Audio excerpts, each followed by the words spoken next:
you're bringing up a part of a city up, you know, like this one building I'm talking about is 950 Broadway, which we bought 7 years ago, and we're just starting this year. So we have sat on that for 7 years, and this year is the year that we're going to get it going. So that's how long sometimes it takes to do shit. But, you know, it means something. You know, we're going to impact the whole community of the east side of the Broadway Fillmore neighborhood. And, you know, how else, you know, that's why I like real estate so much, because you get have the ability to impact whole communities by doing that. Yeah. And that's huge, especially for, as we know, Buffalo is, we like to think it might not be as much anymore, but it's definitely segregated in the type of communities that are in every single part of the city, you know? So we need that more. Like I live on the Lower West Side, which I guess you could say Allentown is nicer. Then you go further up to Riverside, you know what I'm saying?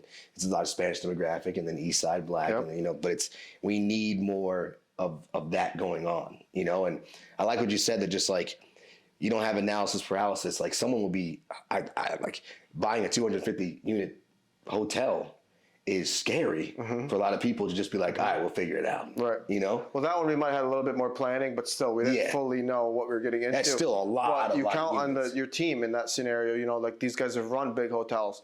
So in that scenario, it's like working with the right people and, you know, being able to count on those relationships, which is part of what we did here at the Grid. You know, yeah.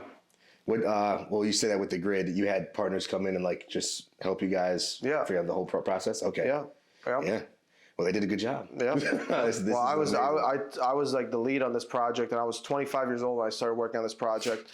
I was you know, just getting out of college recently, but I was able to use all that, you know, stuff I learned about urban planning, design, what works, and kind of implement that into the development, which, you know, I learned a lot about. But, you know, it took a huge team of people, and you know, you really need to be able to count on the people that you have working for you, and, you know, without them, you know, you can't make a success. Makes the dream work. You can't make a success like this just by yourself. Yeah. And I've also learned that over the years, is how important it is to build the right team, treat people the right way. Don't screw over the one contractor, because it can come back and bite you 5 years later. So we never did that, and, you know, it's helped us out so far.